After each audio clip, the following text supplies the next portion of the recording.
Hello, everyone. Welcome back to another episode of Talking Toku, Boston and Bellingham's only podcast about Godzilla, Gamera, Ultraman, and all other kaiju friends. I am your host, David Scrivani. I'm Brian, as usual. As usual? Have you ever not been Brian? Kind of like on Halloween or something. Oh, we should do that. Something like for our Halloween special this year. We should not that it'll fucking matter. Because this is an audio Joker, baby. As this is an audio media, we can record in costume and we can take pictures to post on Instagram. Hey, look at that content, baby! We both just dress up as the Joker. As the Joker. All right. As the Joker. Only if it is explicitly the Jared Leto version. I was gonna say that it would be the Giganotosaurus version. Oh, that works too. I'm fine with that. Yeah, just a dinosaur with clown makeup on. Yeah. Speaking of, actually, I saw right before I left, actually, confirmed that the extended cut of Jurassic World Dominion is a whole 14 minutes longer. This movie is now getting close to 3 hours in length. That moment when the worst Jurassic movie is almost as long as a Lord of the Rings movie. Oh my god, I hate that. I hate that so much. But we gotta watch it, Brian. We gotta watch it. I think it's our duty. It is. I mean, it's really our duty to cover everything Jurassic related at this point. Yeah. I mean, I don't know if we mentioned it last time, but there's the scene mentioned where Rexy has a flashback. Oh my god, yeah, she has the genetic flashback to a T-Rex, just a random T-Rex in the Cretaceous period, fighting against the Giganotosaurus. The Joker, yeah, of course. The Joker.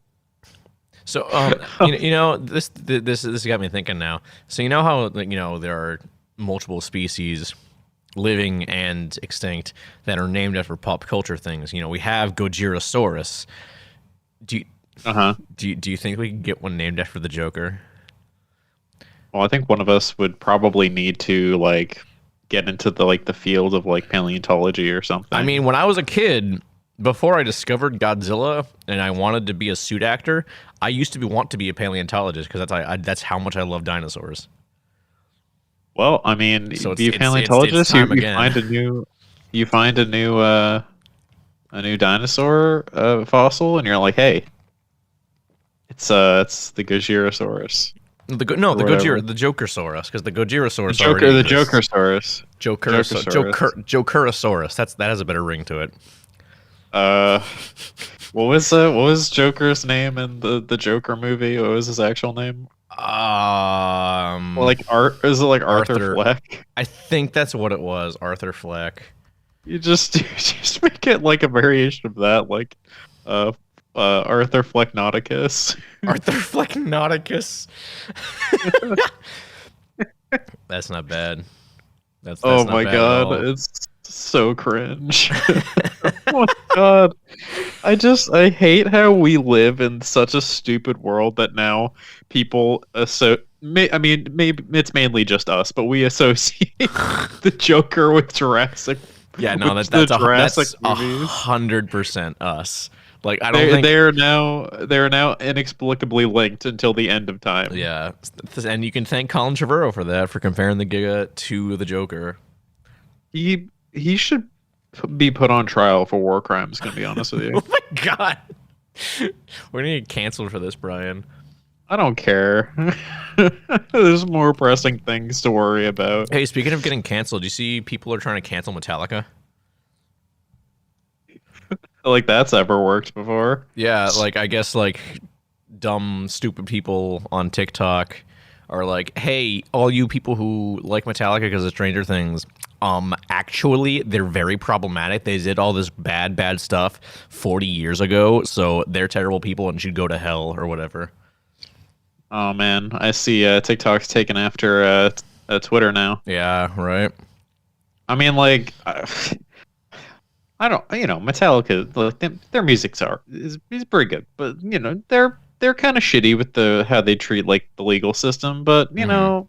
Also, and I'm sure they were they've said some shitty stuff in the past, yeah, but but like like they're all like 60-year-old dudes now with families. I actually saw a really like well thought out comment about it on Loudwire or something, and someone was it was literally like people got to realize that like cancel culture like has like a statute of limitations. Like people grow, Metallica especially, like they've grown as people and gone through so much hell, like personal hell, that they've become entirely different people than they were back 30, 40 years ago. So Yeah. like they should not be held accountable for the shit they got into way back when, because they've gone through such personal hell. And I agree Yeah. with that. That's actually a very based take on a quote unquote cancel culture. I think you can apply that to a lot of cases of where they're trying to get people canceled, like especially like early on, where it was just like an onslaught of just like Yeah. going after people who are just like completely different than they were. Mm-hmm.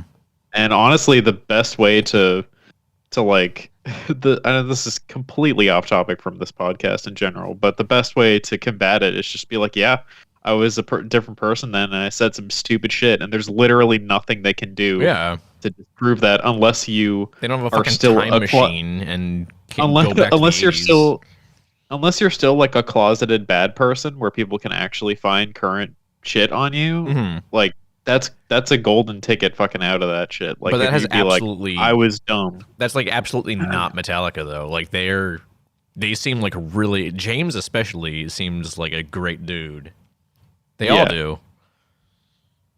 Lars So- seems a little crazy, but Oh yeah, but then that's Lars. That's Lars Ulrich. Who cares? He gets a pass. Anyways, we spent 7 minutes talking about the Joker and Metallica getting canceled. Oof. What are we talking about on the show today, Brian? Today we're going to talk about our favorite human characters from kaiju films, which is a departure from usually what we from the usual topics, which are the monsters themselves. But I thought it would be a cool thing to explore. Yeah. But let's do the news first, which telling from this document, there's not a lot of There's not at a lot, all. not a lot of news really. So I'll let you take. Yeah, that. no, I'll take it. That's totally fine, because I mean, last episode we didn't have a whole lot of news, but we have somehow even less news this time around. But it's pretty cool actually. Space Sheriff Gavan, the first ever Metal Hero series from Toei Company, is getting a Blu-ray release from Discotek. This will be the first time the series has ever been released with English subtitles, at least in an official sense. Bootlegs exist, I'm sure. But that will be available on October 25th. And I actually looked it up. If you pre-order it, you get a pretty solid discount. Like, list price is like $70. You can get it for like $48 if you pre-order it, which is really solid.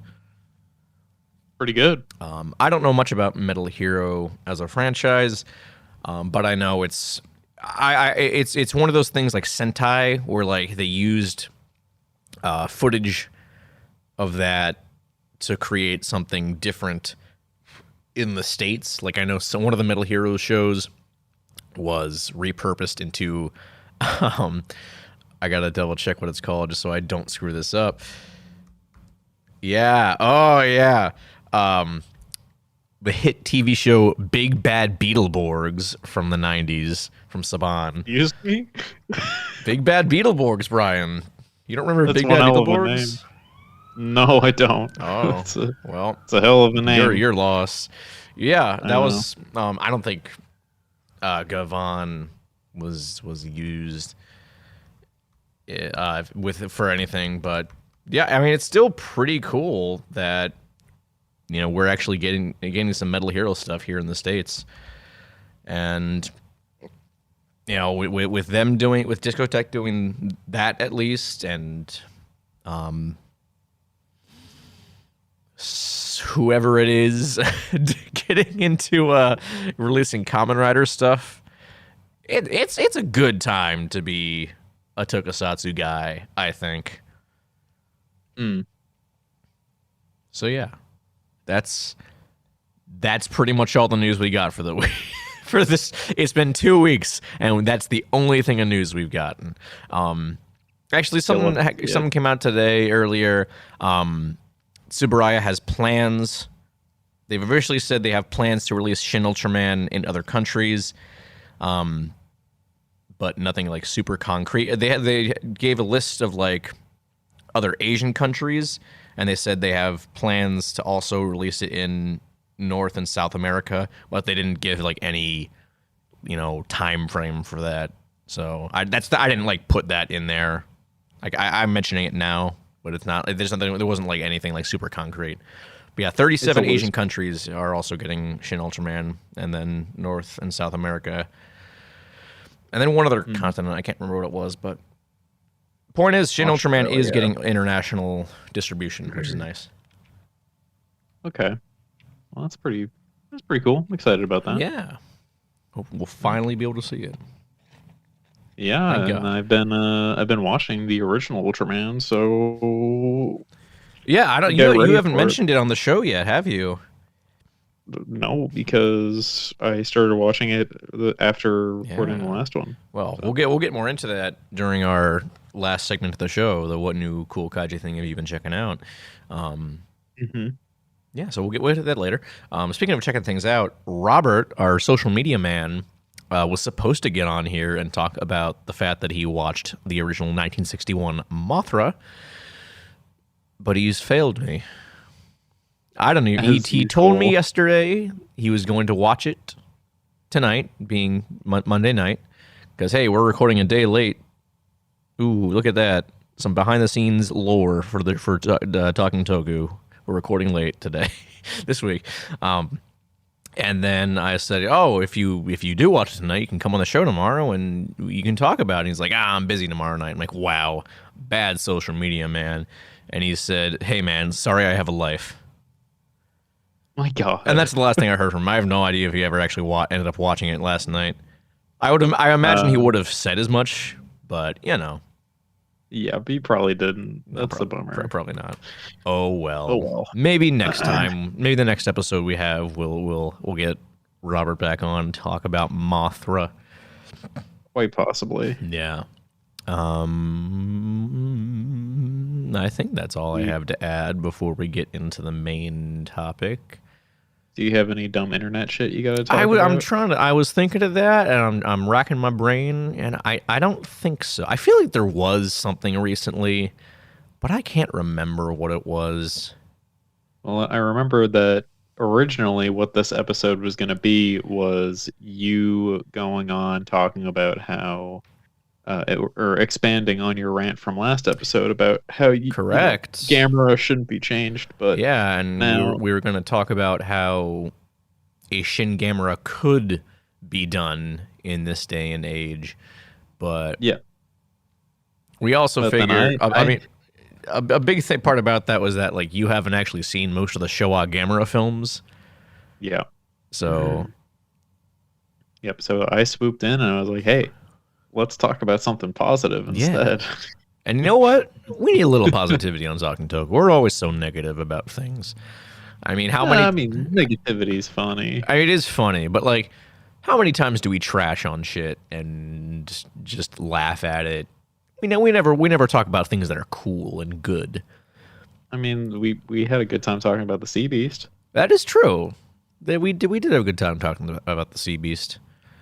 I mean, we didn't trash on that. I think the only thing we trashed on was the Gamera thing. Yeah. We were talking about. Yeah. I was angry about that though, with good reason. Very angry, I stand by. Yeah, I don't think there was anything stupid. How about this? Because we're all about positivity today. I'll talk about a good internet thing. I sent this to Brian last night. I don't think he got around to watching it, but everyone should really. And I suppose I could save this for the what new cool kaiju thing you've been checking out right now, but I'm not going to do that. I'm going to say it here because this is my show, and I can do whatever the fuck I want. and you can't do anything about it. That's the spirit. Yeah. So I would really like everyone to go on YouTube and check out Vintage Henshin, their channel. They just put out a really, really cool kind of mini documentary called Ode to the Maser Tank. And everyone who's seen some tokusatsu, they should know what the Maser tanks are. It's the little lightning tanks from various things. What were the Gargantuas? Godzilla versus Gigan. Godzilla against Mechagodzilla, which we're going to be mentioning today. Don't worry. Yeah, it's a really neat little history of like the development of that kind of concept in tokusatsu, its evolution and its eventual downfall. And hey, friend of the show Jared helped work on that video. Oh shit! Really? Yeah, he did. Friend of the show, Jared. Friend of the show, Jared. He made the first. He did the first opening shot, and he was. I saw him posting about it. He was helping. He was helping to do a little research for the video as well, and he said he had this like production book, not production book, but like behind the scenes book from The Return of Godzilla, and he had like downloaded it. He didn't have a physical version, and he had this like really enormous file version of this really big. It was a really big image of Godzilla fighting against the tanks. I can't remember what they're called. They're not Maser tanks in Return of Godzilla, but they're inspired by the Maser tanks. And he's like, I cannot begin to explain how much I want to print this out as big as humanly possible and put it on my wall because it's just that cool. And I'm like, do it, Jared. Absolutely. So yeah, go. I'm gonna link that in the description of this episode because it is a really cool video. And honestly, Vintage Henshin is a great channel too. They have a ton of great like analysis videos and history of type things. They're really cool. Check them out. I am big into history and analysis, so I will definitely go and watch that today. And tokusatsu. Don't forget that. Yes, and that too. I mean, it's not like I have a podcast about it. And you know what? I learned something in that episode too, in that video. Masers are that's like an actual thing. Yeah, I didn't know that. I thought it was a thing that Tsuburaya made up in 1966. But no, masers are an actual thing. They're not like what they are in tokusatsu, not even close. But masers are a real thing that exists. I'm like, oh, okay. I actually can't believe you didn't know that. When would I have ever come across like the knowledge of a maser in real life? You don't ever see something in a movie and wonder if it's real and then look it up? Not with tokusatsu, no. I've done it multiple times. I'm not going to watch a movie about two offspring of Frankenstein duking it out and think, I wonder if this random super weapon tank they use against Gyra is real. No, I'm not going to fucking do that, Brian. My God, but like sometimes like the not real stuff that it's sort of based in reality or using something based in reality. So I figured, maybe it's like real. Maybe something about it's real. I don't know. I went to go look it up. Yeah. Well, I don't know. That was the thing I learned yesterday. That was my thing I learned for the day. It was invented in 1953. Yeah. Amazing. Yeah. Pretty sick. All right. Well, enough about Vintage Henshin. Again, go check out their channel. I'll link in the description. Let's talk about some cool human characters, Brian. Yeah. So, as I said earlier, we here at Talking Toku, us, me, David and Brian, always have been steadfast in our belief that human characters incredibly important to making a good movie and definitely a good kaiju movie. We've talked about it specifically in our future of Western kaiju video or podcast episode. We basically went on about how the newer MonsterVerse movies, they have characters that are either completely terrible or just really bland and just not interesting. And I feel like we could have gone, in that episode we talked about why they're important, but we didn't really give like examples as to the ones that we want, or at least in-depth answers or examples of what kind of characters did well in the past and what like newer directors can take from those movies and kind of work with to make compelling characters. So I don't know. I thought that this would be a cool episode to explore that and talk about the characters that we liked from past movies. In not only the Godzilla series but also in other movies as well. It doesn't necessarily have to be like old movies, but just ones that that have come out before the newer MonsterVerse movies. I want to say. So I only really have three that I kind of want to talk about. Please do. If you wanted to start with one, and then I can go, or okay. Well, I'm gonna before I actually do start about this. Brian, how far into Ultraman are you? I'm about halfway. Have you seen the episode "My Home Is Earth" with Jamila? No, I have not. Okay, so I will skip talking about this for now because I don't want to spoil it for you because it is legitimately it might be the best episode of Ultraman. So I don't want to talk about it just yet if you have not seen it because you should go in blind to that episode. But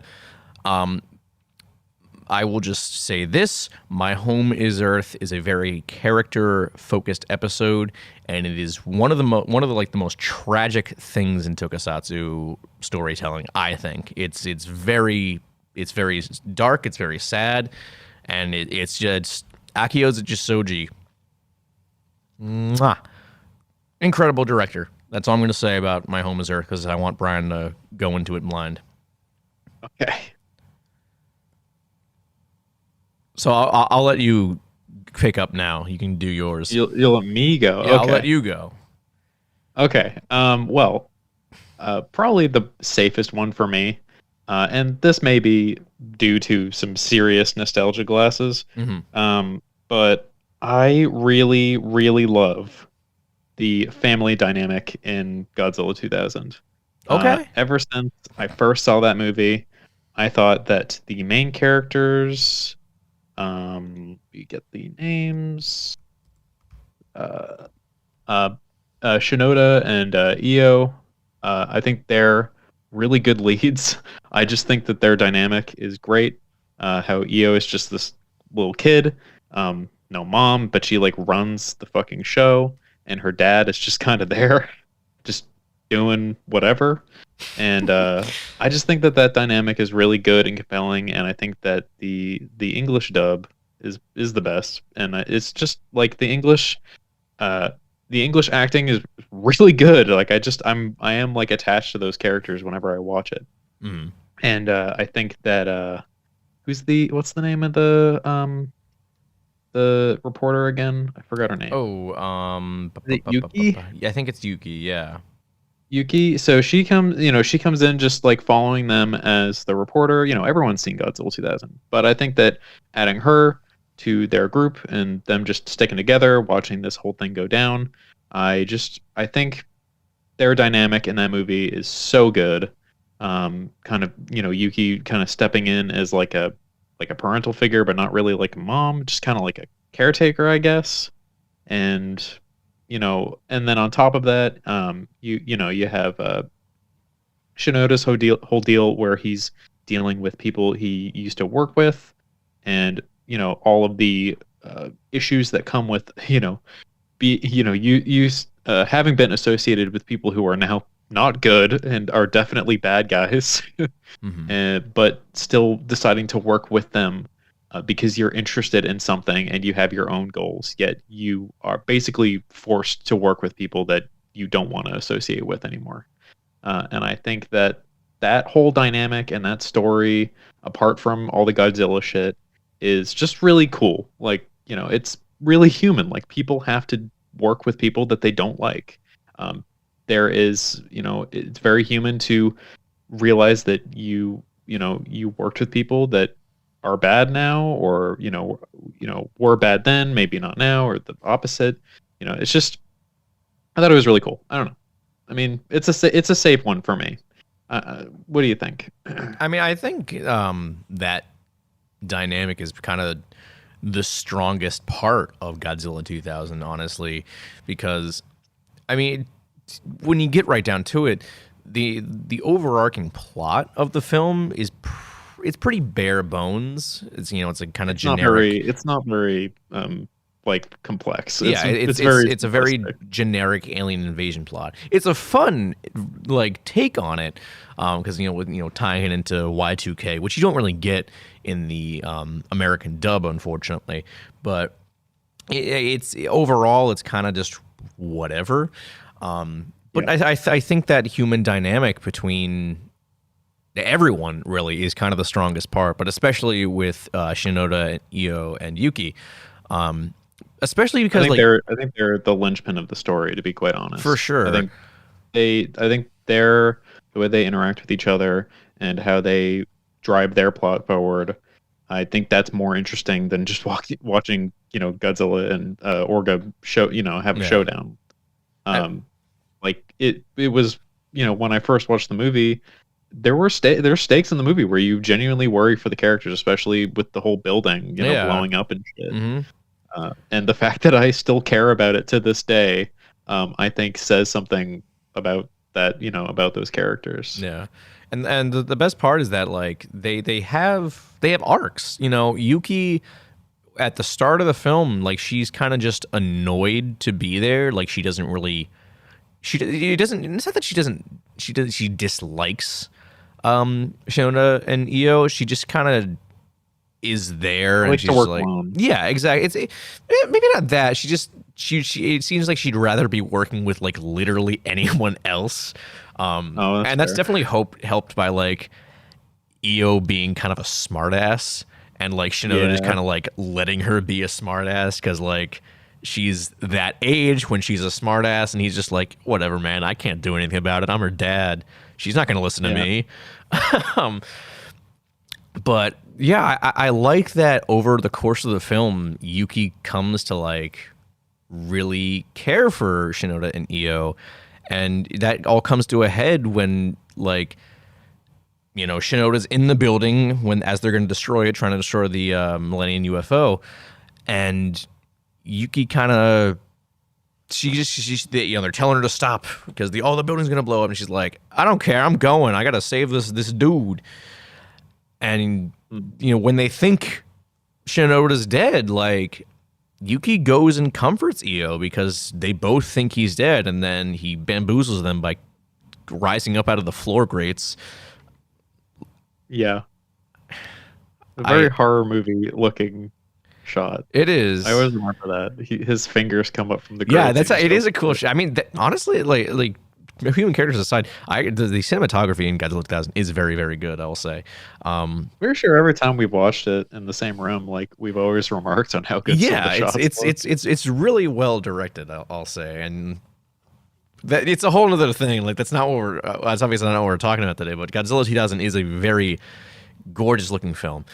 But yeah, I mean, I like that, and what I also like is that obviously Mitsuo Katagiri is like he's our kind of antagonist human character. He's trying to just kind of kill Godzilla.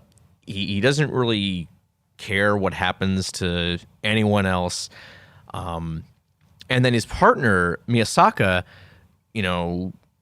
he kind of has this arc where like he seems sort of unsure as to where his loyalties lie to begin with. Like he's with every time I watch it, I always get the impression from him because you never really hear why he works for oh my gosh, I'm forgetting. What's the bad guy's name again? Katagiri. Katagiri. That's right. I should know this because of the meme. Yeah, of course.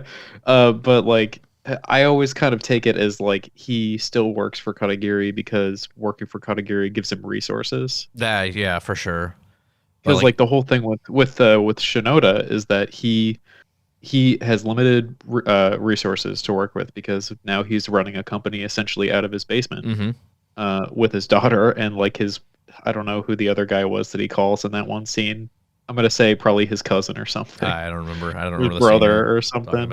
But anyways, but like with Shinoda, he went to go work with Miyazaki and Katagiri after he literally has like the only thing he could analyze the skin sample from Mhm. Godzilla with is by working for Katagiri again. Yeah. So how I see it is that Miyazaki is definitely only working for Katagiri, not because his views align, but because like if he was to stop, then he wouldn't be able to do what he does. Right.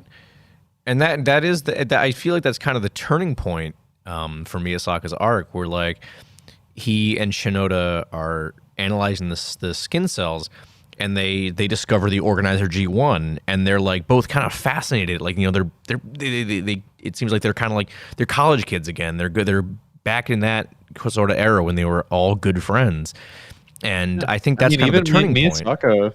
Miyazaki says in that scene, like it's just like being back in like I think he said college Yeah, exactly. and I was just like, yeah, like people grow apart whether their views aren't aligned anymore or they turn into different people, and then all it takes is like one shared moment of something that to reignite a friendship or a companionship or Yeah. something. I gotta say, like, talking about it in this context, like, I'm actually like starting to appreciate Godzilla 2000 a little more the more we talk about it. It's interesting. I mean, it's these are some of the reasons why it's one of my favorite Godzilla movies. I just Mhm. think watching it one time and on face value, you may not pick up on it, but Yeah. I've watched it so many times that like I'm kind of able to like inject myself into some of these characters and like where they're coming from. Mhm. Especially me being an adult now and going through you know experiences with people, Right. and a lot of things like you just don't catch on to until you've experienced them yourself.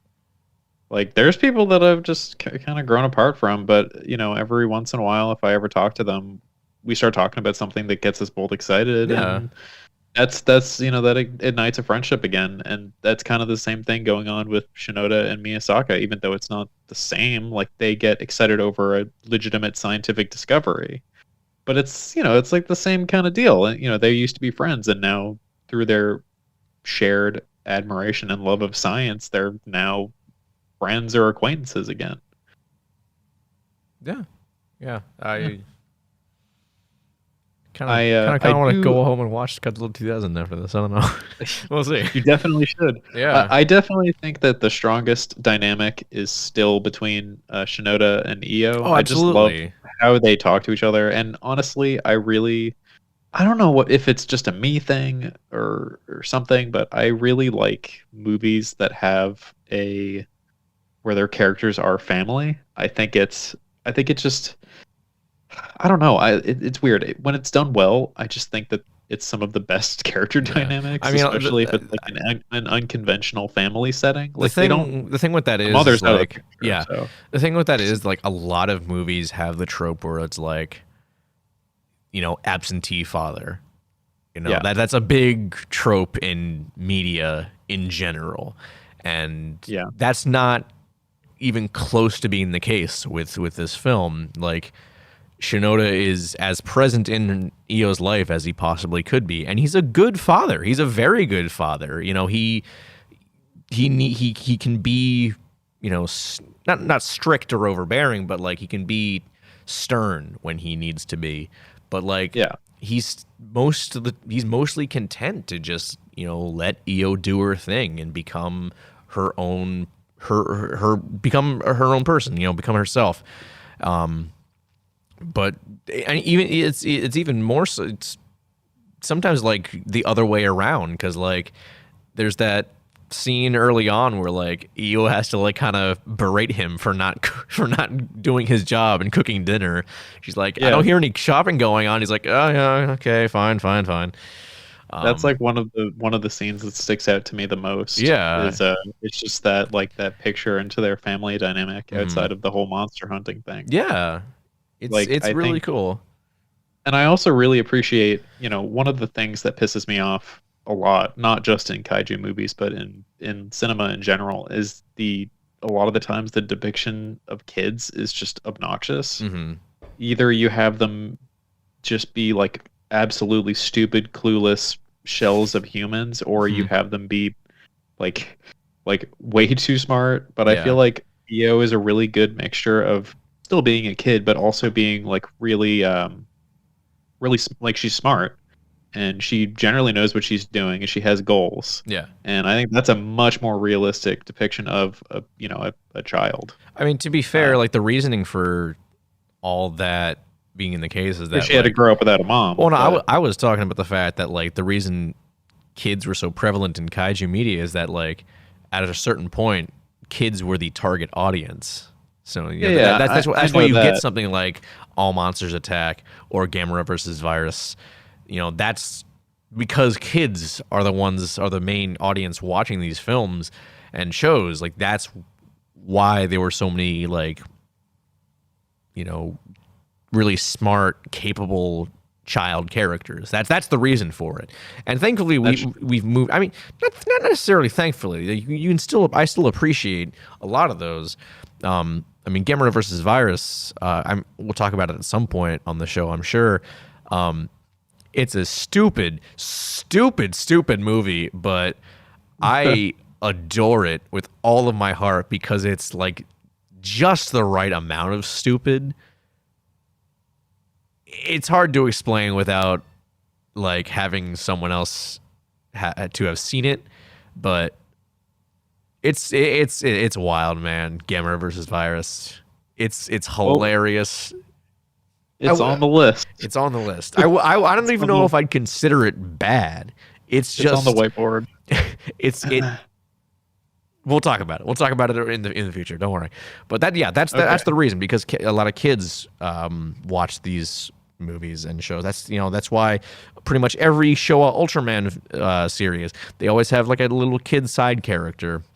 You know, I'm currently very close to finishing Ultraman Leo. You know, Toru, he's especially at the near the end of the series, he's definitely like become more of a main character. No spoilers as to why, but Toru, especially near the end of the series, he has a bigger role in the story and also in Gen's life.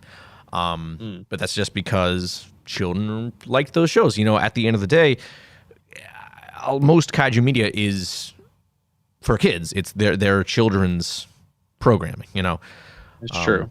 I agree with that. I think that in general, like a lot of I think it's more of a Western media thing, but they just don't portray children realistically. Yeah, I feel Like they that. just make them obnoxious, and I don't really know why. Because like kids are like their kids are stupid, but they're not like dumb empty vessels. Like they Right. still have goals and thoughts, like independent to themselves. Hmm. Um, I don't know. I mean, I can't really think of any specific examples right now, but I don't know. The kid from Godzilla 2014. There you go. There's one. It's just a blubbering, stupid mess. Do you want to say the line, or do you want me to say it? And he's home cake every night. There we go. Perfect. Oh my god. Okay. Yeah, that's. I mean, that was the first one I wanted to talk about. Was Godzilla 2000. Do you have All right. anything? Do you want to add about it, or? I mean, I think I've said my piece for the most part. Yeah, I mean, everybody, if you haven't seen Godzilla 2000, even if you have, go watch it. Yeah. It's pretty good. It's one of my favorites, and I think that even if you've seen it before, it's definitely worth a rewatch just to maybe soak in some of what Dave and I have talked about a little bit. Yeah. All right. Well, moving on to one of my picks. It's kind of an easy pick. It's one of everyone's go-tos for talking about human characters in kaiju, but I mean, I can't stress enough like how good Terror of Mechagodzilla is, and it's kind of a shame that it was the last entry in the Showa Godzilla era technically, because Return of Godzilla is officially legally was released in the Showa era, but don't worry about that. But my God, the human story in that is so good, and it's very similar to the one in Invasion of Astro Monster, but I think Terror of Mechagodzilla it's a little more fleshed out in this film than Invasion of Astro Monster. I think I prefer Invasion of Astro Monster overall as a film, but this one's a little better. Mostly due to the dynamic between Ichinose and Katsura. So, for anyone who doesn't know, Terror of Mechagodzilla, you have Katsura, who is the daughter of Shinzo Mafune. He's this mad scientist guy who's honestly he's very cartoonish. Played by Akihiko Hirata, who was obviously Dr. Serizawa in the original film, as well as a number of other Godzilla films, and even non-Toho stuff as well. But yeah, you have his daughter, played by Tomoka Ai, and she's like, we learn later in the film that she was killed in a lab accident, and the black hole aliens come in seemingly out of nowhere. It's kind of unclear as to why they show up. Like in the flashback sequence, they're doing the lab experiment. She gets killed, and he's trying to wake her up and revive her, and the aliens just kind of come in out of nowhere, and he's like, "Who are you people? What are you doing here?" It's kind of comedic in a sense, just that they kind of show up out of nowhere. But anyways, she's killed in the lab accident, and they revive her as a cyborg, and she doesn't really it's not that she doesn't realize it. She kind of starts falling in love with our main character Ichinose, who I can't remember if he's part of Interpol or he's just working with them. It's been a little bit since I've seen the film, but they start falling a doubly large amount of time since I've seen it. Yeah, but yeah, they start falling for each other. And it gets to the point where Katsura is actually shot, I believe, and so they have to kind of revive her, and they make her, I think, even more of a cyborg. And in doing so, they make her the controller of Titanosaurus. And so at this point, she's actually like an antagonist, and it creates this really interesting dynamic between her and Ichinose, where she's kind of like almost, but not 100% under the control of the aliens. And she's kind of fighting the human urges. That's kind of a weird way to put that, actually. I don't want that to sound like sexual. I mean, how else would you describe I don't know. It? Urges can mean anything. I guess so, yeah. But yeah, she's kind of fighting these more human urges that she's still in love with Ichinose. You could say desires. Desires. That's a better way to put it. Thank you, Brian. And it all comes to a head when she gets killed at the very end, and Ichinose is cradling her body as she's dying for real this time, finally. And he tells her, "I don't care that you're a cyborg. I still love you." And it's really, really kind of a tragic love story, and that's not something we really get in many Godzilla films or any kaiju media, really. So it's this really, really kind of unique story within kaiju media that I don't even think we've gotten since. No, I mean, having a cyborg girlfriend that turns into more of a cyborg to control a monster, and then she dies at the end is a pretty unique take on it. Not that like specific, but you know what I mean. I know. I'm just poking fun at it. Yeah.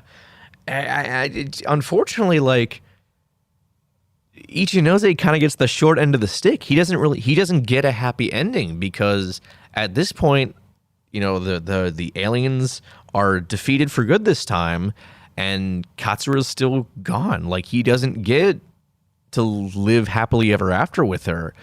So it's even more kind of tragic in that sense, that he just has to move on and kind of live with this probably very traumatic experience that he had, saving the world from an alien invasion, and also losing, the love of his life, who was part of this traumatic experience. She was you know, not completely of her own volition, trying to help kind of take over the world. So yeah, it's just a really fascinating kind of story between those two characters. Bittersweet ending. On the one hand, you saved the world, but on the other, like, You know, you kind lost of everything. Yeah, you lost someone that you really cared about. And that's kind of like how real life goes. it is. It's a Man, give and take. Ishiro Honda, he knows his shit. Yeah. I mean, I do appreciate it when movies like especially movies that have no business trying to be realistic Hmm. uh in terms of like an ending. They like nowadays a lot of like there are movies that do the whole like everything sucks at the end, but seeing older movies go in the direction of like, yeah, you accomplish your goals, but everything still sucks. Hmm. And Like the it's worst the just worst part of this is that like, yeah, again, it's been a while since I've seen the movie, so I kind of have the synopsis up here, and I kind of totally forgot this. But the reason she dies to begin with, oh, not to begin with, but at the end to begin with, like her actual death scene, she takes her own life because yeah. she realizes she has Mechagodzilla's control inside her body, inside her robotic cybernetic parts, and she actually like begs Ichinose to kill her, so he can save everyone. And because he loves her, he doesn't want to do that. Like, and so she takes her own life to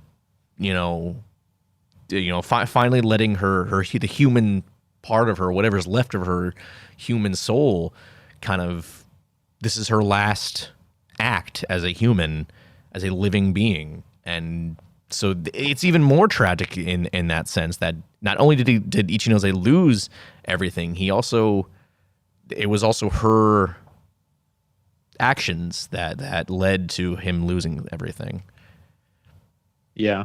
I mean, like, at least, well, I say at least, but like, it's also kind of a way to look at it is that she still had a bit of free will to do the right thing, you know? And like, that can be admirable. Hmm. I mean, it is admirable that she still, although being a cyborg, being controlled by aliens to control a giant monster, she Yeah. still had the free will to stop it and do the right thing. Yeah, Uh, absolutely. And I think that that's, although tragic because there's nothing they could have done to stop it another way, it is still heroic. So, man, I want to go watch this movie. We'll trade places. I'll go Yeah, watch we're Terror. just we're just going back and forth. Whatever you have next, I'll be like, kind of want to go home and watch this now. I'm actually going to do a bit of a bait and switch on the next one. Oh, really? Okay. I'm interested. Yeah, but yeah. Are we done with this one? You want to have anything to add? I don't really have much more to add, no, unless you do. I don't. However, I'm gonna go pee before I go to the next one. So Okay.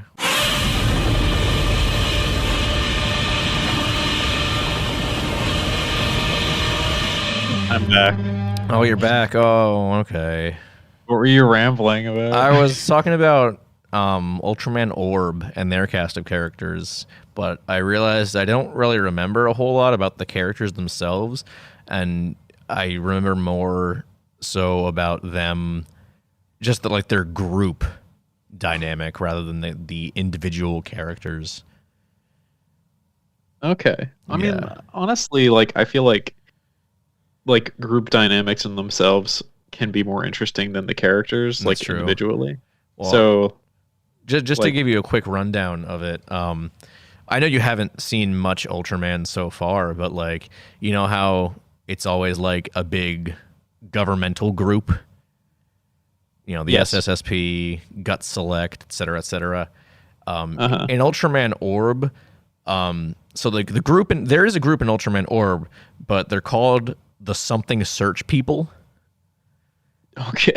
because they wanted so they wanted to find something that sounded official, but that was the best like name they could come up with, and it's literally run just like out of their apartment.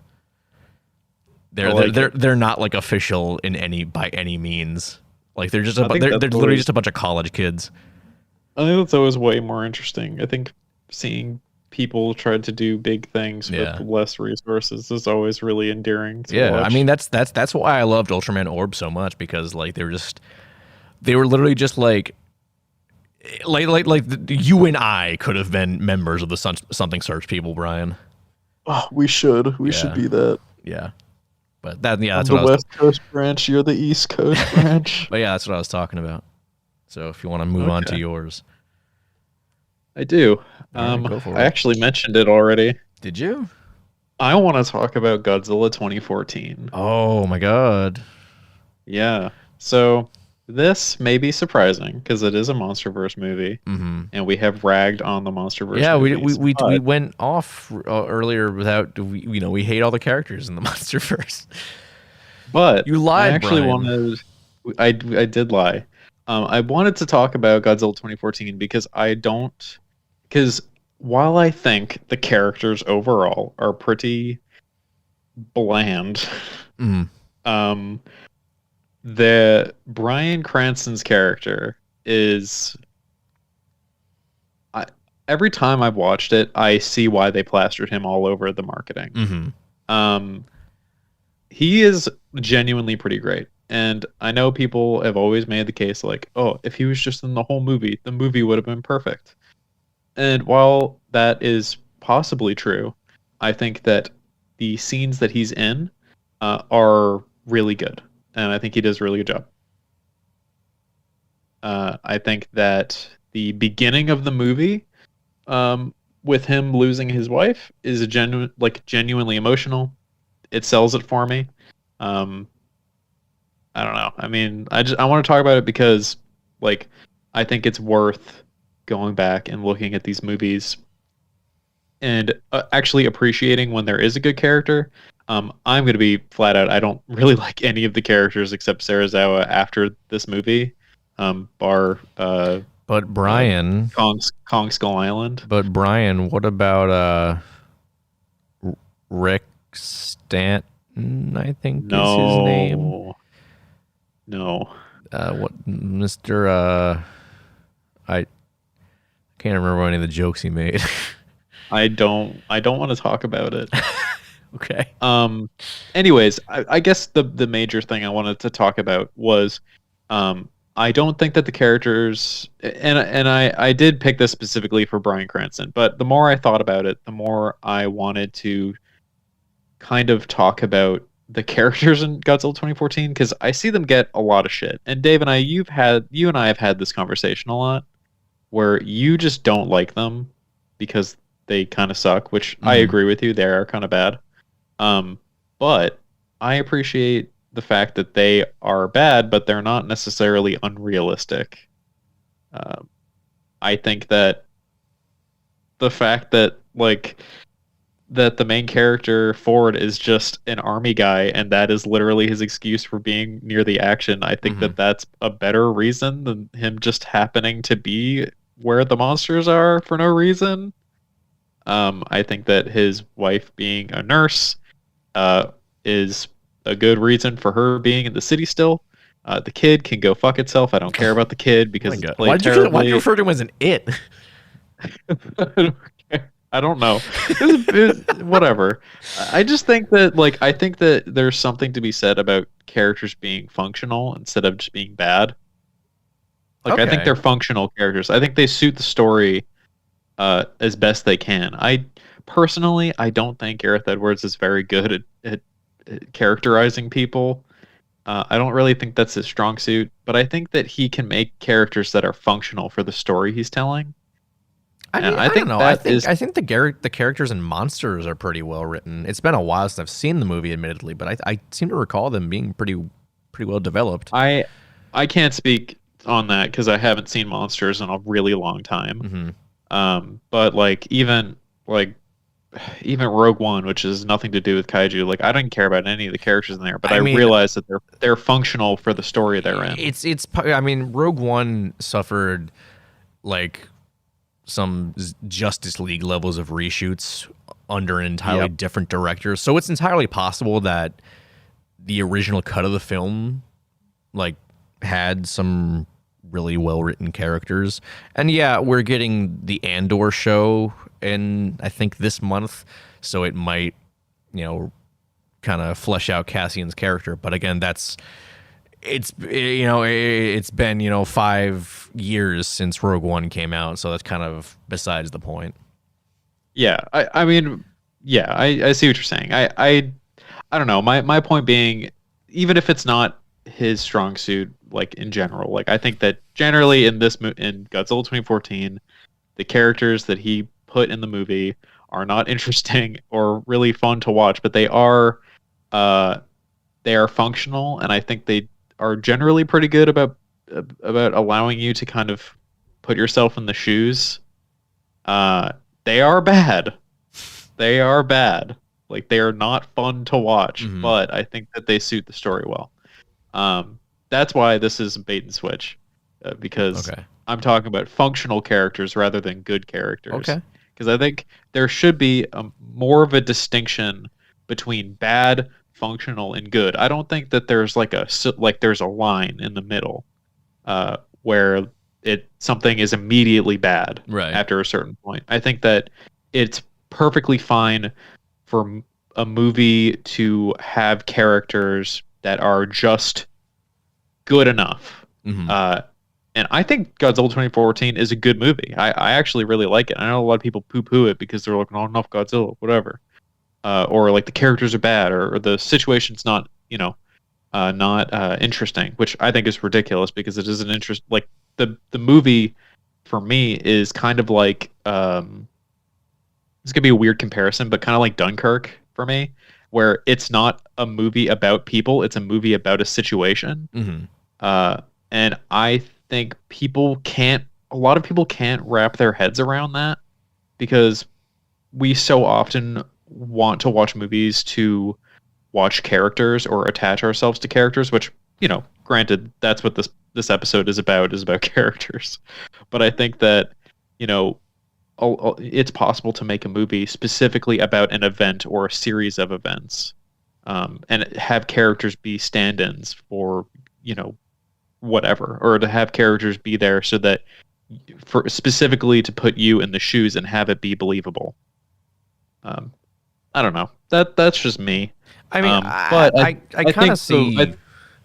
I kind of see where you're going with that, but like the thing is, like, the film kind of sells itself on being this, very family oriented story. It's about Ford trying to get into San Francisco to save his family, and like it's just kind of hard to connect with, not to connect with that situation per se, because it's, again, like you said, he's a functional character. Like, that's a relatable situation. You want to do whatever you can to protect your family. But the problem is that Ford, and especially Ellen Brody, they're such nothing characters that it's hard to relate to them on any other level than like just that surface, like, protect family, protect family, protect family. And like that's... Yeah, I get that. Yeah. And going back to Bryan Cranston, everyone always, was like, oh, he's the best part of the movie. And I'm like, that is true to an extent, because, obviously that opening scene at the Janjira power plant is a very well acted scene. Him having to say goodbye to his wife like that, and then kind of when you flash forward however many years to him, kind of he's buried his head in the sand trying to figure out what happened. Like, I think that's like a very realistic reaction. If your wife dies and something seems a little off about the situation surrounding it, like, you would want to find out and do what you can to find out what exactly happened. Like, I think his the events leading up to his death, that's all very realistic and really well done. But it's just that Ford and Ellen are just they're not. I don't want to say like they're not interesting, because that's like this just the usual fallback criticism for the film. But like they're just not 100% relatable on anything but that Yeah. surface level.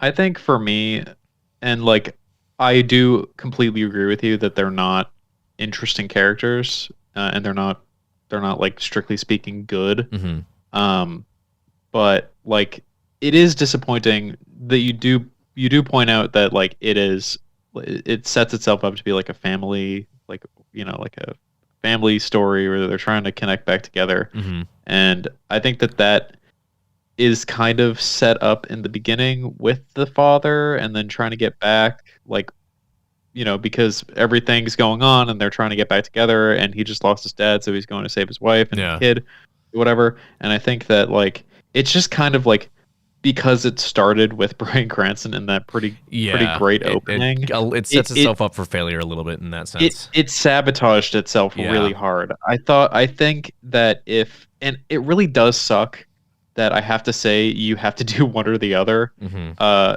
either you make it more about the characters for the whole movie, or you strip out the Bryan Cranston stuff at the beginning, Yeah. because it's all about being consistent. Hmm. Uh, you have really great family stuff with Ford and his father at the beginning, where he's trying to get his dad to come back to reality and be like, "Hey, let's just go back home and we can, fix your life and reconnect as a family, um, and try to get him back to the world." Uh, but that's a great opening. Like, I think that's a really compelling thing. Uh, but then the rest of the movie isn't that, and Yeah. it's not, and it's very clearly not trying to be, like, at least for me, and that's very inconsistent. Yeah. And And I honestly, think, a yeah, big issue I want, kind of issue with it is that, like, if they really wanted to sell that family dynamic, you know, once Ford gets to San Francisco and Godzilla's having his big showdown with the Mutos, you know, he, I don't think you really, I don't think you see Sam Brody at all after the bridge sequence. uh, no, Like no, you you don't. see Ellen every so often, like you get some sort of reaction shots of Ellen as the battle's going on outside while she's in like a shelter, but I don't think you see Sam at all You after the see, bridge you see him at the sequence. end of the, you You see see him him at at the the end of the end, yeah, movie. after everything's going down, but like, we don't know what's. Obviously we assume Sam has gotten to safety after going across the bridge after that incredible bus driver. Yeah, the best character in the Best movie. gone is, yeah. Why aren't we talking about him? I don't know. I But mean, like, he might be my favorite because you and I constantly meme on him whenever he yeah, shows up. yeah. But like, I don't know. It's like we don't get a sense of what Sam is doing. Like, is he watching this battle unfold from a distance? We don't know. That's the thing, and He kind of he gets driven out of the movie at that point. literally driven out of the movie. Yeah, So I don't know. I think that kind of, if they, I feel like if they had wanted to sell that family dynamic, I almost would have wanted them to keep him in the city and have him even like with Ellen, like trying to stay safe. yeah. Oh, that's what I was like. That's what I was saying. Where like it had to be one or the other. So like, if they wanted to keep the story more about the characters and for it to be more of like a family drama, then you flesh out the characters more and their dynamic, and you keep all the characters generally pretty close together and give them a better goal instead of just having Ford go off doing his army man thing. Yeah. I don't know, make him like go rogue and actively look for his family or something. Mm-hmm. Create an interesting situation to put them in. But instead, it just commits to being a movie about the situation, like the events going on, not necessarily about Ford and Ellen and their kid. Um, and that inconsistency, I think, is where people really get hung up on. And I also do. I don't like how that goes. If they just made the whole movie about the monsters and just have like the functional human characters in it, but not necessarily be like a focal point at the beginning and then completely disregarded later, I think it may have been appreciated a little bit more. But I think the best case scenario would have been that they just fleshed out the family dynamic more and made it more about that. I think people probably would have been much more okay with it cutting away from Godzilla if it was focusing more on the human characters, which is actually kind of the point I wanted to end up making, where I think the big criticism about Godzilla 2014, about Godzilla not being in it all that much, I think the blow would have been much more, would have been softened much more if the characters were just interesting and the situation that the characters were in was interesting, and that's my point here. Uh, you know, I don't know. Okay. You have anything else to add on Godzilla 2014? No, I mean, I guess I just want to round that up by saying that I don't. I like Godzilla 2014 a lot. I actually do. I do too. But I do recognize that the characters are lacking, but I also want people to make the distinction between bad, functional, and good, and think about it a little bit more. Especially because Godzilla 2014 has a great character, one great character, two even. Two great characters, and then the rest of them are just kind of there. Fine. Yeah, they're fine. It gives us some absolutely hilarious lines. But this is true. Okay. You go. All right. I will. So moving on to my second pick. Second? I don't even know. I mean, you talked about Ultraman Orb when I was in the bathroom. Yeah, that's true. But that was like a quick, 2-minute version of it. I just want to. I don't know why I typed this up, but in the little notes section I had for listing the characters I wanted to talk about, I put Akane, Gaslight Gatekeep Girl Boss Yashiro from Godzilla against Mechagodzilla. Oh my god. I don't really know what possessed me to do that, but it's funny to me. But yeah, Akane is like, she's kind of one of the characters that, just like Sarah Mechagodzilla, she's one of the characters people look to for like legitimately good characters in kaiju media, because she is really well written. She goes through one hell of an arc in that film. And honestly, it's kind of a shame that she was relegated to more of a cameo in Tokyo SOS. Yeah. But, this was actually going to be one of the movies I wanted to talk about, but yeah, I knew you were going to talk about it. Well, because it's such a good movie. We both agree it's like one of... It's probably the second best of the Millennium era after GMK. I personally prefer it over GMK, but that's mostly because I find GMK to be just a tad overrated. It's still a great movie, but everyone's just like, oh, it's the best Godzilla movie of all time. It's like, I absolutely agree with you that Godzilla against Mechagodzilla is better. Yeah. And no, it's not because I love Mechagodzilla. It's actually... Yeah, it's just actually a very, very good film. And a big part of that is because of Akane. So... Man, I think we talked about this too, like on one of our past episodes. I'm sure we did, yeah. And I mentioned that she literally has like a training montage. She does. It's actually kind of fun. But I'm starting to realize, with the exception of Godzilla 2000, a lot of the characters we chose to talk about went through very traumatic experiences. Yeah, man, it's almost as if trauma is a good, what's trauma can beat you down, but you also learn to grow from it. Yeah, it's like it's a good thing for good character writing, but or as the Giganotosaurus once said, "What doesn't kill you makes you stranger." All right, I'm ending the show. Fuck you, Brian.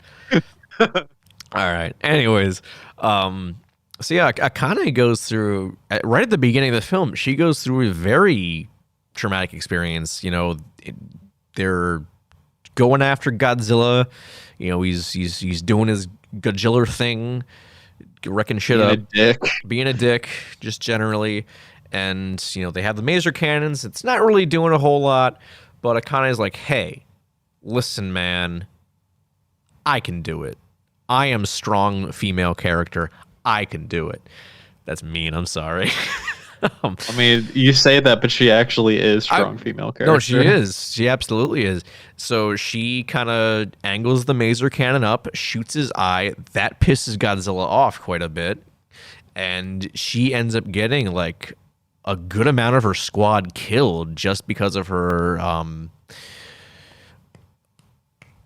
arrogance. God, I don't know why I couldn't think of that word. Brashness. I mean, brashness, arrogance, it's the same thing. But yeah, she gets a large amount of her squad killed because of her arrogance, and of course, she kind of gets demoted for that. Because she's relegated to desk work, and she carries that with her for quite a while, and she kind of buries herself in like just training to get better at being a better soldier, to try and bury that trauma of getting her teammates killed. And when she is eventually put on the team for Kiryu, one of the guys she got killed, his brother is on the same team, and he's now like giving her shit for this. Like, hey, you killed my brother all those years ago. Why the fuck are you on this team? Just on a side tangent about that, and I've always thought about it whenever I watch this movie. Whoever was tasked with putting together the team, maybe you should have looked into their backgrounds a little bit. Yeah, that was a bit of an oversight. I never thought about that. Maybe just a little bit. Yeah, maybe look through their records just to That's just a tiny oversight.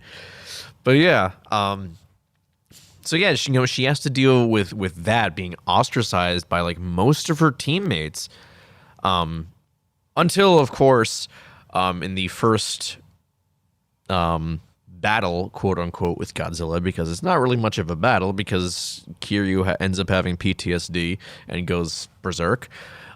She ends up saving the guy's life, Hayama, and even after that, he's still like, "Hey, you suck.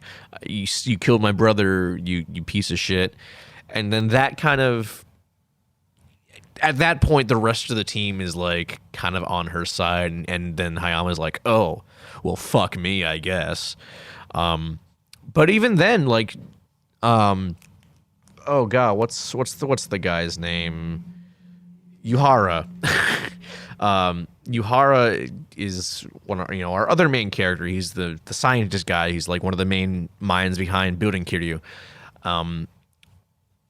Akane ends up becoming friends with Yuhara's daughter, Sarah, and because they both have they both have this trauma. Sarah lost her mother at a very young age, and at the same time she lost her newborn, soon to be born. Was it? Was the child lost during the pregnancy? I can't remember. I don't remember. It's been a while. Point is, because there's the line where they had the option to save either her mother or the baby. Sarah wanted both, and she ended up losing them both. Anyways, so Sarah's kind of very closed off with a lot of people. She has friends at school, but like we don't really get a sense that they're like very good friends. Like it seems like they're more acquaintances. Yeah. And especially considering she's now living on a military base where they're building kaiju fighting weapons. That's so cool. I mean, it's cool, but like, not really a place you can like bring friends from school, So she still feels like an outsider, and so she and Akane really bond over that. As Sarah has her little plant that moves when you touch it or something. I don't really I've never really understood that, but it's a sensitive plant. I guess so. And she and Akane have this this heart to heart where they also, they both had this trauma early on, and Akane kind of helps Sarah to kind of come out of her shell and to not kind of let go of that trauma. Don't keep. I can't really find the words for it, but she tells Sarah to just kind of let go. Don't keep the past from like bringing you down. You have to actually move on. You can't just keep sulking about it, for lack of a better term. And that kind of allows Sarah to start being a better person, and in turn also allows Akane to be a better person and be a better soldier, and she can actually kick Godzilla's ass finally. So you also get that stick training montage. Oh yeah, I mean that's earlier in the movie. I think that's even before she meets Yuhara and Sarah. It's early in the movie, but it's good. It is It's a good training montage. I always love training montages. I think they're really fun. Honestly, since the moment we started talking about Godzilla against Mechagodzilla, the music for that training montage has been stuck in my head. It's so good. Yeah, no, I mean, here, Michiru Oshima, mwah, incredible composer, yeah. Absolutely. But yeah, I mean, Akane, she goes through such hardship in the film, and she comes out of the other side 100% a better person for it. And who knew it would take piloting a cybernetic mech of Godzilla to become a better person? Cybernetic mech of Godzilla that also has PTSD. That and a traumatic past. Man, everyone's got traumatic pasts in this movie. My goodness. Yeah, I know. It's almost like it's a theme of the movie. Yeah, right. Who would have thought? It's actually a theme of basically all the movies we've talked about. Pretty honestly, yeah. Jeez. Damn, what a bummer of an episode. I mean, Literally. TLDR, like trauma. It's literally just trauma. Trauma makes for good characters. It's a great writing tool. Honestly. I mean, yeah. Huh. No, okay. That's kind of all I have to say on Godzilla against Mechagodzilla and Akane. Yeah, I mean that's all. Like I don't know. I haven't seen it in such a long time, so I have to go. I think I am going to go watch it again. I mean, at least I'll add it to the whiteboard list. Yeah. But yeah, goddamn, it's so good. Okay. I actually don't really have anything else I wanted to talk about in terms of movies. I think that was about it. Didn't you have 3? For me. I thought I had 3, but I can't think of it now. Oh, okay. I lost track. Well, Yeah. why don't we tackle this next one together then, Brian? Well, I was gonna say that this was gonna be the one that I was going to choose as my third if you didn't talk about it. Yeah. But then you did talk about it, so now I can't. Oh, you mean Akane? All right, I see. All right. Well, yeah. This one's a shout out to my co-host Howard of Doritos Connections and Mountain Dew. I posted on Twitter saying, "Hey everyone, because we're recording an episode a day late this week, what are your favorite human characters?" And Howard responded on the DCM Twitter. He just responded with a GIF of Captain Motherfucking Gordon from Godzilla Final Wars, and it was something along the lines of "this guy," and it's not even close. I mean, not wrong. Yeah, honestly, I mean, Gordon's a fucking. He's a badass. Chad. He is honestly a Chad. He really is. He was one of the original Chads. No. He's not a. He's full Giga Chad, Brian. The primordial Giga Chad. Primordial Giga Chad. My God, that's all the way back in 2004. Yeah, honestly. Whatever. And I mean, was it 2004? 2004, yeah.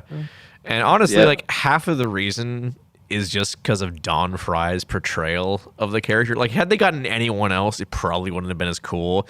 But because Don Fry is like, objectively, Don Fry is not that good an actor. but like Yeah. he's really giving it all in the film. He's just such a dude. He's like he has such charisma that like you don't even care that he's not that good an actor. And like he just ends up becoming like the one-liner machine. And the one-liners like aren't even that good. It's his delivery of them. It's really just his delivery. You'd hit a woman? Yeah. Yeah. Just open hand. So stupid, but so But like, funny. but like he like looks at his hand, like opens it slowly, looks back. Yeah. It's like, you just can't make this shit up. You really can't. Like it's so ridiculous. And Oh my honestly, God, like it's so most good. of the characters in Final Wars are also pretty good too. Like I mean, Yeah. obviously the Exilian leader, he's such a cartoon of a villain, but he's a joy to watch. And Ozaki too. Like he's got that really cool kind of rivalry with Kazama. With Kazama, And sorry. he goes full Super Saiyan He too. literally like Yeah. But no, His hair goes all crazy. Captain Gordon, man. Yeah. What a dude. Actually, the best character in the movie is the pug, the dog. Oh, the dog. And that's I don't think that's not a pug, is it? That's like a French bulldog or something, I think. Some sort of bulldog. Now that I think about it, it's not a pug. It was one of the dogs with the scrunched up face. Yeah. Yeah, but basically the dog was used as a tool to to like expose the aliens Yeah, to which being hey, aliens. that's pretty fucking based, not gonna lie. It's pretty good. I mean, if only our current legal system was like that, where you could use animals to get people to admit to shit. Right. I mean, God. hey. They're probably it's the government. They're all lizard people anyways.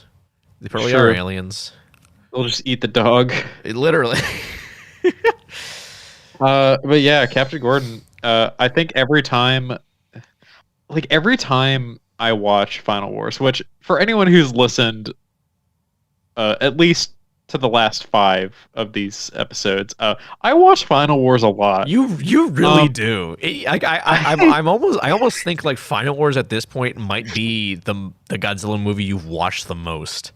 I think it is because I like it's my tradition every month where I get a drink, Yeah. like a big old glass of whiskey, and then I sit down and I watch Final Wars just without fail every month. And I just have a great time. I might have to like get really high and do it because last time I watched Final Wars, I got really high, but then I had my first ever weed panic attack and I hated it. So like maybe this time it'll go better.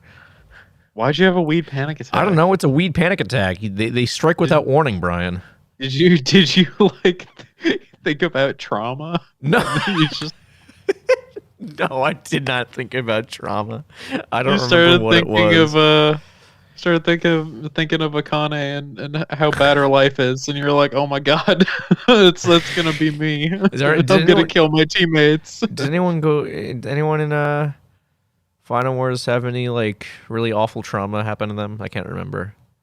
I want to say yeah. Didn't well, for one, Gordon nearly got his entire crew killed, like the beginning of the movie.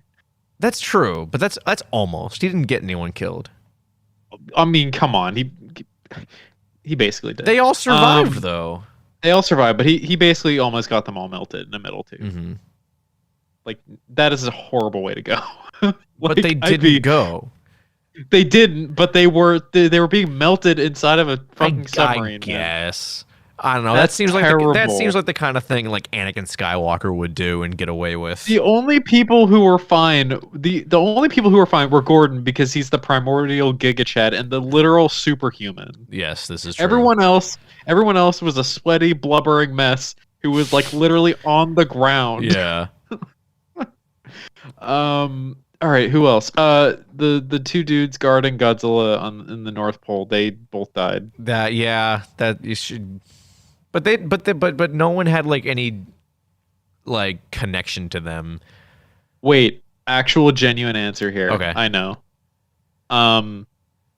The hunter dude and his kid, because literally the entire human race right. got fucking destroyed, and they were just out in the woods with Manila just watching it happen. And like I think wasn't like the grandfather, he was like around to witness the first Godzilla back in 1954, I think. So like Probably, yeah. I think because he was the one he's telling his grandson about like what happened back in 1954 with the original Godzilla. Yeah. So I mean, hey, that's pretty traumatic. That is pretty traumatic. So there we go. That's my answer. Oh, you know So what? No, no, first, no, like, no. This is an actual. Here's another actual answer. Ozaki sees his commanding officer die. Oh, that's true. Because when the Exilian commander takes control of all the other mutants, you know, the M-base dude like decides to fight him off and sacrifice himself. I mean, we see that he survives later in the movie, but like he barely. As far as Ozaki he came knows, out of the rubble. He came out of the rubble covered in and fucking blood. Yeah. keeled over. For all we know, he died later. Yeah, but yeah, as far as Ozaki knows, like he saw the guy's last moments alive, so that's pretty traumatic. All right, I actually have another one. Oh my god, we're just gonna go on and on about this. Literally everybody watching the news thing about the aliens on TV, and then Gordon comes in and shoots the guy, and his head splits open, and Oh it my was god, on live yeah, television, that's pretty and traumatic. it just cut to everybody reacting to it, like all over the Literally, world. yeah. What about that? And everybody had the face of disgust, like, oh, what the fuck? What about that kid who's like playing with a bunch of monster toys, and he's got like chocolate all over his face, and he sees Anguirus on TV, and he starts running for his mother because he's scared of giant monsters. I mean, that kid's a little bitch, though. Jeez. He bought all the toy monsters. He was playing with them, throwing them at the fireplace, and he sees a real monster on the TV. No, he throws the Gamera toy in the fire because hey, Gamera sucks and Godzilla's cool. Which hey, fuck you, kid. That's so lame. What an asshole. Yeah, right. All right, no remorse for the kid. The kid sucks. Honestly, worst kid in of all time in any movie. Oh ever. wow, okay. Worse than Maisie from Jurassic World: Fallen Kingdom. Oh wow. My God. Okay. I don't think I can. I can't keep my poker face on for that one. That's not true. That's not true. No. Okay. I would take Final Wars Kid over Maisie in a movie any day. They're both bad, but like, come on. All right. Okay. Is there anything else we want to add about Captain Gordon or anyone in Final Wars? God, he's such a Chad. He's so cool. More characters like Gordon, please. I mean, the most Chad thing in the movie he does is when he comes back after Ozaki gets him from fucking prison or whatever, and he sees fuck, what are their names? Oh god, this is bad. Isn't he just like lifting weights in there? He's like boxing. Because oh, that's right. Don Fry in real life is an MMA fighter, I believe. That's right. Then he comes out. He immediately starts flirting. Yeah. So what? Yeah, no. What happens is like he sees Miyuki and Anna, and he turns to Ozaki and goes, "Ozaki, nice work. Nice work." And it's just so funny. Right. Like that's probably the most Chad thing about him. All right. Yeah. I'm calling it. We're done talking about Godzilla Final Wars. Best team up that I hope that we could have seen maybe if the series didn't really stop is a movie with Gordon and Akane in the same movie. maybe in the future. Absolutely powerful cast right there. Literally, they'd be unstoppable. I don't even think Godzilla could stop them. Probably not, honestly. But like, I mean, Yumiko Shaku, who's the actress who plays Akane, like she's like been reprising the role in like stage shows and like the Godzilla Battle Line mobile game. She provided her voice for that. Yep. So like, I remember that. Yeah. I'm sure she'd be down to come back to it, like Well, 100%. I mean, I think you and I talked about this a lot, where she like genuinely loves that role, and she loves Yeah, how like many people fucking appreciate it. I'm sure she does. And I mean, Don Fry, he was supposed to be at G Fest this past year, but like I think there was like some medical emergency and he couldn't make it at the last second. Oh, that's a bummer. But I'm sure he would be down to come back for it. So, all right, we're announcing it right now. The Talking Toku Kickstarter to make a Godzilla movie with Yumi Kishaku and Don Fry reprising the roles. Or just get the both of them to go to the same convention, right.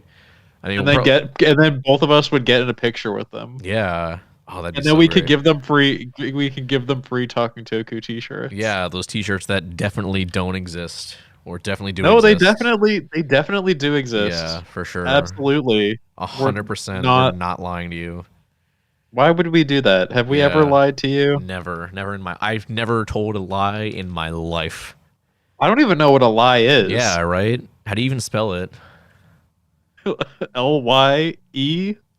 Yeah, yeah, All right. that's that cleaning stuff that like melts your skin or whatever, right? Yeah, I know what Oh you're talking yeah, about. yeah. I don't know. All right, let's move on. Let's go.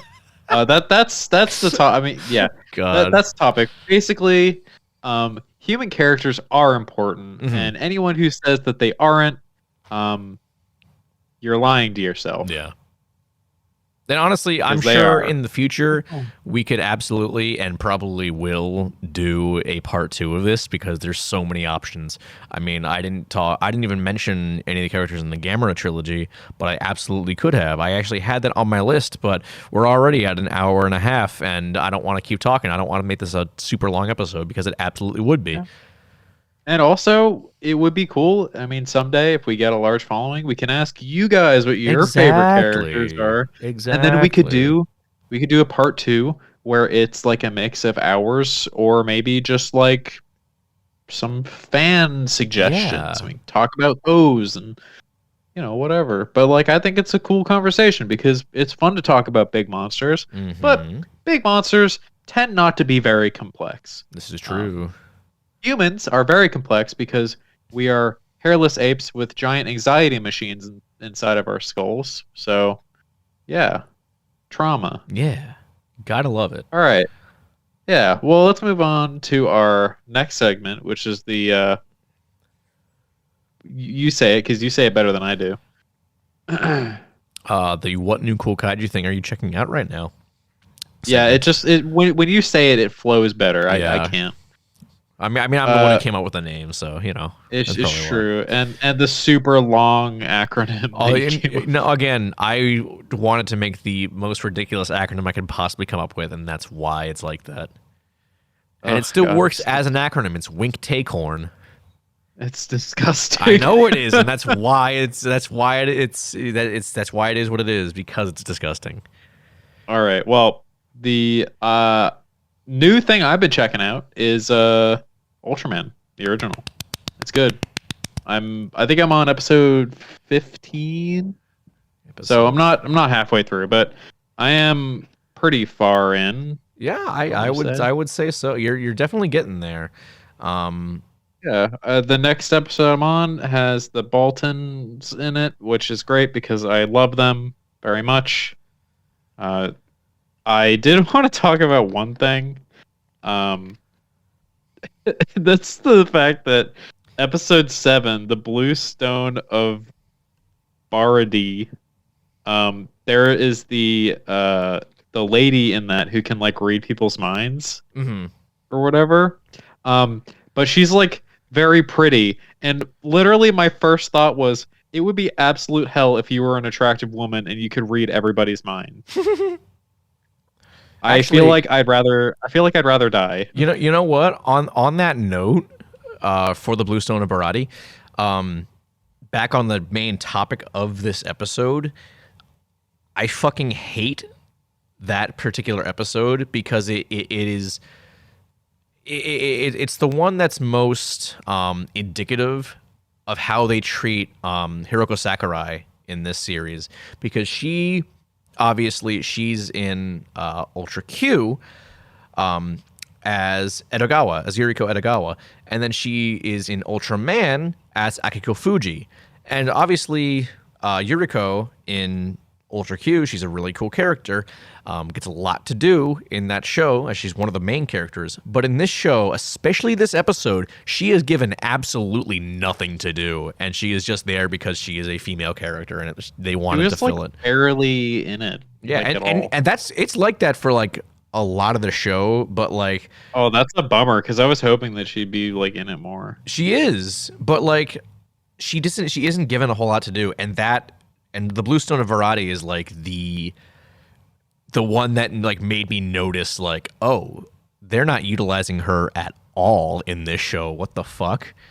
Well, that's what I meant. Like, I was hoping that they'd utilize her more later, but it looks like confirmed from you that's not the case. I mean, it's the only reason it's not as bad as in in that episode, but like, yeah. Okay. Well, I mean that's a bummer because she was really good in Ultra I Q. know. And one of my favorite episodes of Ultra Q is like an episode surrounding her, where she is like in the small city or whatever. Yeah. And like everyone I don't like she feels like everyone forgot about her or something. I don't remember. It's been a while since I've seen that episode. I just remember it was like my favorite. Right. Or one of my favorites. Anyways, I'm having a good time watching it. It's good. The Mummy Man one scared the absolute shit out of me because the Mummy Man is like absolutely disgusting. Yeah. Oh my god. So all right. So if the next episode is the one with Alien Baltan 2, the one you just watched was with Galadon. The one where they draw him with like chalk and he comes to life. Oh wait, no, I think I'm on that one. Okay. Hold on. Let me see. Terrifying cosmic rays. Yeah, that's the. I think I'm on that one. Okay. All right. That is actually like one of my favorite episodes of the series. Okay. All right. So the last one you watched was the big frog thing that ate pearls. Yeah. Gamakugira. That was weird. Yeah. That's a good one though. Weird. Also, another one that was kind of like, oh, I want to talk about it, but I know we're going to talk about Ultraman one day, and I'm gonna leave my me talking about these episodes for that. A little sneak preview for our listeners here. When we do talk about Ultraman, I'm gonna pick maybe 3 to 4 episodes that stood out to me the most to talk about, and then we'll kind of just go over the show as with whatever random thoughts come to my mind. Right. But so far, there are 2 episodes that I want to talk about specifically, and I'm sure that the other one that you had mentioned earlier, My Home is Earth. Yeah, I'm sure that will be one that I want to talk about as well. Yeah. So 3 basically confirmed at this point, but we'll see. I assume the first one is Shoot the Invaders. Yes. Okay. I'm interested in what the other one is then.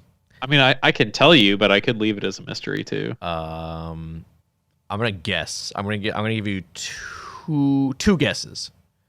Okay. The Lawless Monster Zone. No. Okay, or the Rascal from Outer Space. No. Damn. Okay, never mind. What is it? Episode 10, The Mysterious Dinosaur Base. Oh, yeah, I guess that was the easy pick, huh? Yeah, I just want to talk about that one. All right, that's fair. Maybe not for the reasons that you're thinking of, but I do want to talk about it. All right, fair enough.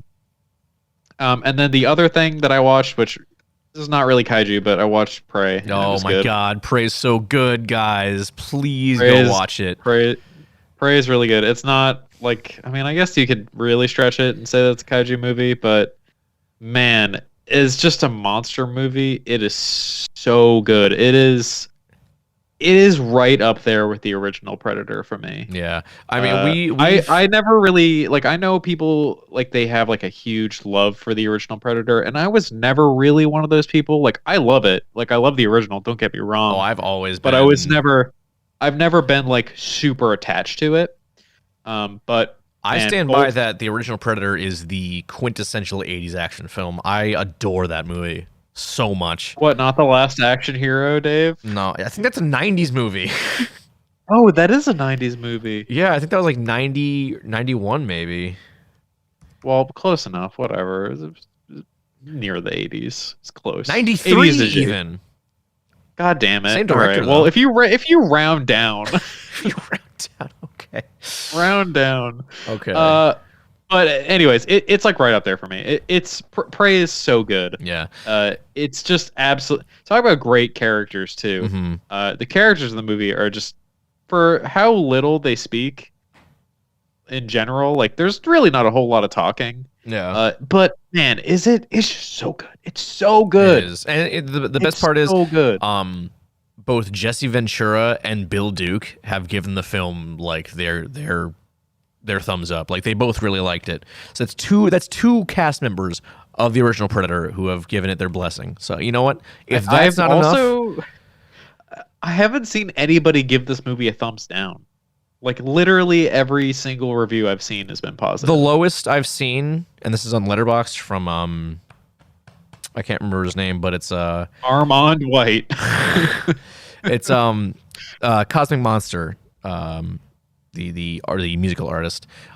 He gave it like a 2.5. He thought it was a good idea, execution not so great, but 2.5 is not like bad. It's just fine, and now that's okay. That's okay. But like everyone else, I like glowing reviews, and same from here. Like I adored that movie. I don't like giving number ratings, but if you had to twist my arm, I would probably give it like a 4. I give it a 4.5. Okay. Yeah, I mean, I was considering being like 4.5, but I think 4 is the safest one for me. Yeah.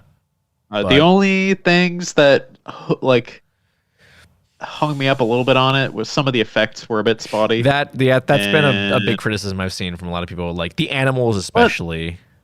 But like it's not that bad. It's not Like- it's not Like egregious. it's noticeable, but it's just not that big of a deal for like me. like especially that snake. Ooh, Yeah, that the snake. That snake looked the a thing little is- rough. Is that all the animals get bodied so fast? I know, that so it just doesn't even matter. It just doesn't. But- And the Predator, which is like looks fantastic. Yeah. I was texting you when I was watching it, and I said that this is the coolest Predator in the whole series, Yeah. including the original, bar none. for That me. bone mask is just such a raw look. It's so cool. The bone mask, the like the not plasma caster, Mm-hmm. the shield. Oh, The shield, that shield. was such a good addition. It's we should stop talking. I don't want to spoil this from anyone, but yeah, if you guys have not seen it, go watch Prey. And you know what? They said they mentioned this earlier today. Prey is the most watched premiere on Hulu ever. good. Absolutely good. Go watch it. I'm actually planning on watching the Comanche one. The dub, yeah, very nice. I'm curious because I knew that they had another version in the native language, and and I was like, I believe it is the first film ever dubbed into the Comanche language. that's awesome. Yeah. I really want to see that because it was a little weird to see them like just speak in English, but I was like, oh, whatever. Yeah, But it's so good. Just go watch it. Go watch it. people. Go watch it. Especially if you like monsters, Oh yeah, which we all know you do. yeah. You wouldn't be listening to the podcast if you didn't. All right. And if you don't, then like, what are you doing here? Like, go home. Literally, yeah. Just, Like, I mean, What? don't stop listening. Like, please keep listening. We need the audience, but you know. yeah, just- subscribe to our Instagram or follow our Instagram or whatever. Okay. As for what I've been checking out, aside from Prey, I haven't gotten very far into it yet, but I've been reading J.O. Karatza's book, Japanese Special Effects Cinema: Godfathers of Tokusatsu, Volume 1. J.O. Karatza is a author / filmmaker who's actually local. I believe he's from Boston. But he's written a couple books, but this newest one it's like a textbook size book on the history of tokusatsu filmmaking. And I'm not very far into it. I've only read like the forward and the introduction, but like already I can tell that this is like an incredible read because like this is I can tell like this is going to be going into like some stuff that like even I don't know. And when I say it's like a textbook size, like imagine like the old like history textbooks you would get in like elementary school and middle school. That's how big this book is. That is a chunky It's book. awesome. And again, this is volume 1 of 3, I believe. I want to. It's 2 or 3. God damn. Yeah, You're gonna buy all of them? I probably yeah. So I think it goes. It's a recent release too. Like I think it goes from like the roots of tokusatsu all the way up to like Shin Ultraman. So it's pretty updated. Yeah, I mean, I wish I could say more, but having not read a whole lot of the book, I can't really say anymore. But definitely go give Godfather of Tokusatsu a read because it's really great, and Jules clearly knows his shit. It would be so cool if we could get sponsored by like Audible or something. That would be cool. Like, to listen to it on Audible. I mean, that would be such a good place to cut in a sponsorship. Right, I know. I don't even think it's available on Audible because it's more of like a not self-published, but it's like from some publisher I've never heard of before. You know what I mean? Well, they have to like submit it to Audible Yeah. to get the But yeah. So they have to go out of their way to do it. Mm-hmm. All right. Well, that's about it, I think. Yeah.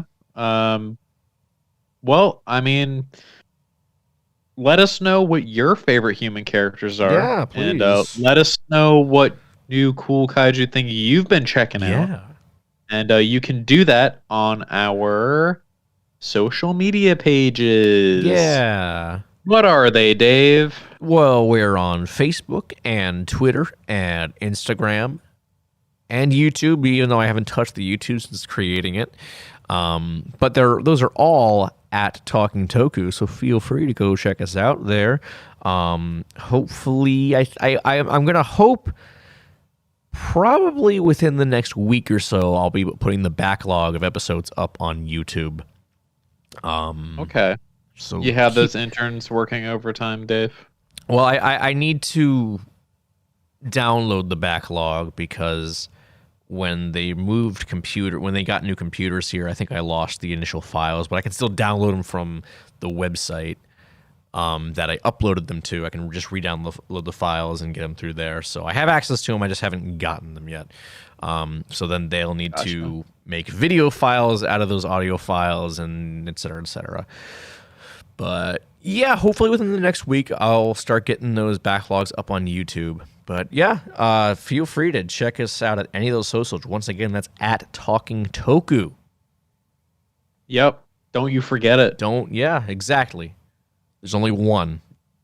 And stop soliciting stuff on our Instagram page. Promoted please. on Reality Records. Promoted on Reality. Go away. I mean, those are bots. They're 100% bots. There's nothing we can do about that. Unless we would Go away. They're harassing me. Unless we were to make it like a private account, but that would even then, like we'd be. We're a brand technically. We don't want to make it a private account if we're a brand. You know, that would just limit our audience.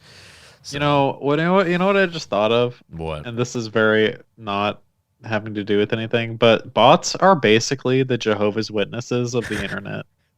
I mean, you're not wrong.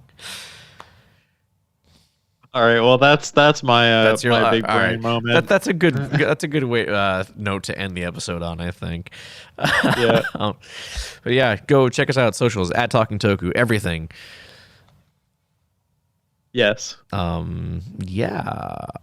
So I guess with that, we're fucking almost at 2 hours. Yeah, Anyways, I'm going now. It's dinner time. yeah, it's dinner time. I gotta go eat.